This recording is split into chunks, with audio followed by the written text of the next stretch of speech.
네, 증시 인사이트 이어가겠습니다. 뭐 요즘 2차 전지주가 워낙 상당히 좀 좋은 모습을 보이니까 뭐 그런 모습은 뭐 우리가 다 알고 있는데 2차 전지 못지않게 그래프상으로는 상당히 모양이 이쁘게 나오는 섹터가 있습니다. 바로 조선주입니다.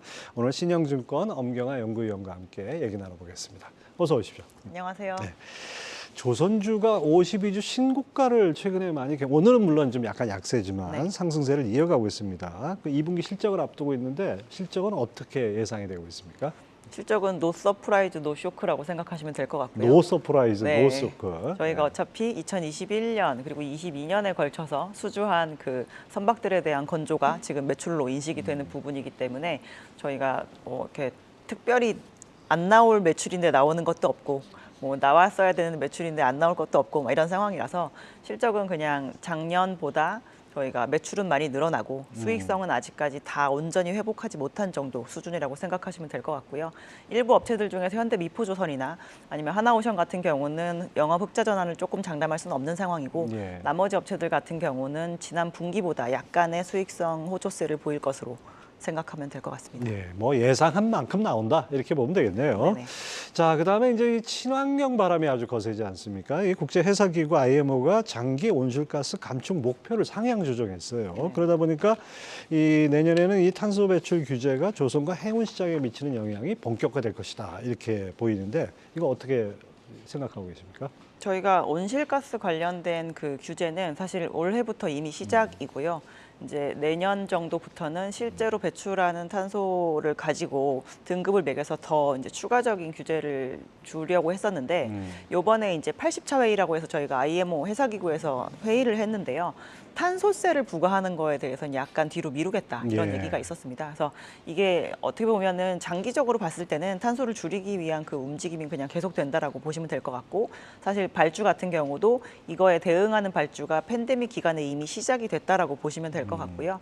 다만 이제 단기적으로 그 로드맵을 세우는 거에 있어서의 약간 이견은 시장에서 조금 나타나고 있는 상황이지만 저희가 친환경적으로 가야 된다라는 그 부분은 그냥 계속된다라고 이해하시면 될 것 같습니다. 뭐 우리나라 이 애널리스트 중에서 뭐 조선하면 엄경화 위원인데 엄경화 위원 이 조선업체들의 호실적 지속 가능성이 과거 호황기보다 더 길어질 것이다 이렇게 보셨어요. 그거 좀 설명을 해주시죠. 저희가 그렇게 보는 이유 중에 이제 가장 큰 이유 중에 하나는 이번이 증설 사이클이 아니기 때문이다라고 보시면 될 것 같고요. 저희가 2006년, 7년 이럴 때 조선이 한창 좋을 때는 조선 업체들이 만들 수 있는 역량을 계속 늘려가면서 예. 저희가 수주를 했었습니다. 그래서 이제 2007년 4분기 정도에 시장이 되게 급격하게 꺼지기 시작을 했는데 저희가 몸집을 계속 늘리고 있는 상황이었는데 발주량 자체가 한 달 만에 거의 반토막이 났었거든요. 그래서 그렇게 되다 보니까 아무래도 만들 수 있는 역량은 많은데 빈자리가 날까 봐 저희가 빠르게 저가 수주를 하기 시작을 했고 그래서 그 선박의 가격이 빠짐으로 인해서 저희가 수익성이 좋았던 시기도 짧았고 나빠지는 시기도 되게 급격하게 찾아왔었는데 이번에는 조선업체들의 그 건조 역량이 과거 대비해서 한 지금 60% 정도밖에 안 되는 상황인데요. 몸집을 늘리겠다고 하는 데들이 별로 없는 상황인지라 저희가 무리해서 저가 수주를 할 상황이 아니다 보니 아마 이 높아진 가격이 유지가 되는 기간이 좀 길어지지 않겠냐라는 의미로 그렇게 말씀드린 겁니다. 수요는 늘어나는데 상대적으로 뭐 캐파를 왕창 늘려서 뭐 네네. 그 괜히 공급 과잉 갈 일은 없다 뭐 네. 이런 얘기죠. 자, 그런데 또 이제 약간 보수적인 시각도 있습니다. 신조선가 추가 상승 여력이 좀 한계가 있지 않느냐. 그리고 이제 경기 침체 우려 이런 것들이 아무래도 좀 나오고 있는 상황인데요. 그러다 보면 성과 상승이 제한적이지 않느냐 이런 의견도 있습니다. 이제 저희가 선박을 조금 더 싸게 만들어 주십시오라고 요구를 만약에 한다라고 한다면 그건 선주들의 여력이 분명히 안 되기 때문일 텐데요. 지금 전체적으로 저희가 해운이 좋고 조선이 좋아지는 이 방향에서의 이제 한 방향은 봤는데 요즘에 보시면 해운 역량 그 시장이 좀 안 좋아지고 있는 게 눈에 보이잖아요. 예. 운임이 빠지고 있으니까. 근데 막상 그 운임이 빠지고 있는 영역은 어떻게 보면 이제 소비재 관련된 쪽 해운 시장이 좋지 않은 상황인데요.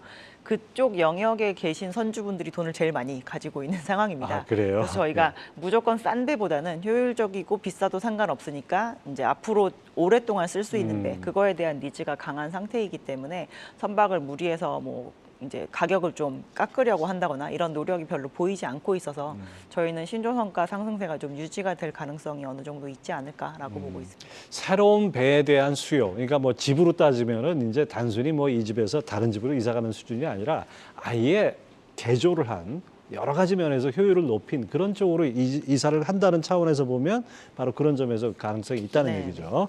자, 조선주 최선호주와 차선호주 한번 꼽아 주시죠. 저희 여전히 최선주는 네, HD 한국조선해양 추천해 드리고 있고요.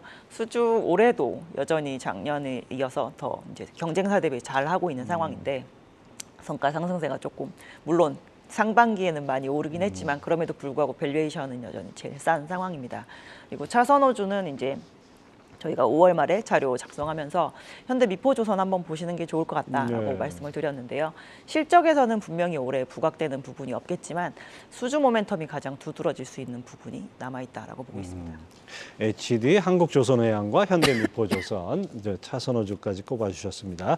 자, 먼저 탑픽으로 꼽아주신 HD 한국조선해양, 국내 대형 조선사 중에선 가장 실적도 좋고 뭐 증권사 목표 주가도 오르고 이번에 또 카타르 에너지 대규모 LNG선 발주가 예정돼 있어요. 이걸 따내면은 올해 수주 목표를 다 초과 달성한다 이런 얘기도 나오던데요. 지금까지 거의 한 80% 정도 목표를 달성한 상황이기 때문에 저희가 이 카타르 LNG를 수주를 하게 되면 아마 목표치를 거의 다 채우게 될 것인데요. 이 카타르 LNG 프로젝트는 사실 국내 3사에게 앞으로 발주될 척수가 다 정해져 있는 상황입니다. 그 중에서 이 HD현대그룹이 가장 할당량이 지금 적은 상황이고요.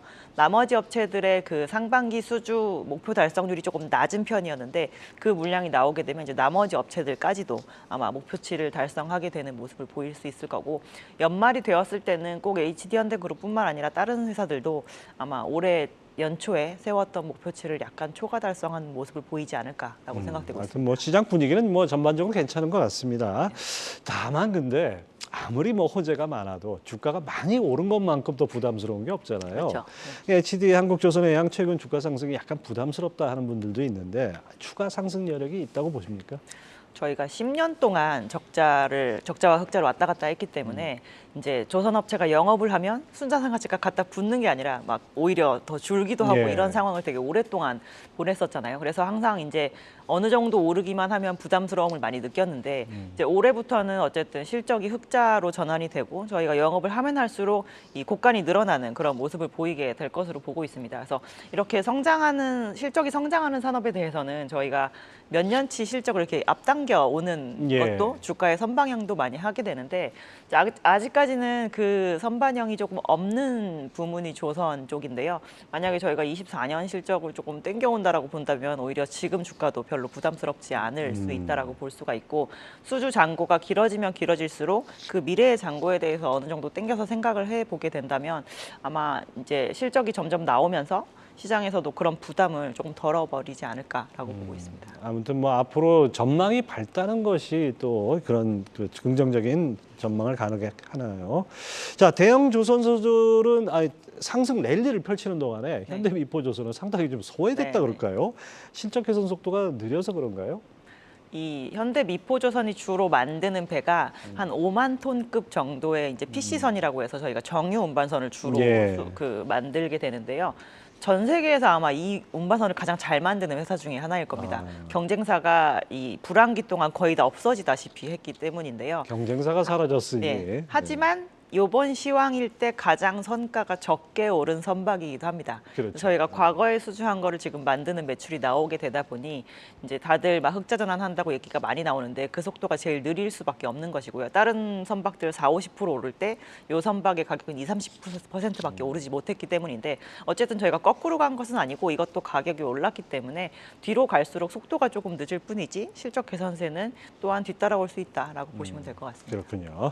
자, 하반기 조선주 전망과 투자 전략 어떻게 잡아야 될까요? 저희는 이렇게 짧게 뭐 상반기, 하반기로 나눠서 생각할 필요는 없을 것 같고요.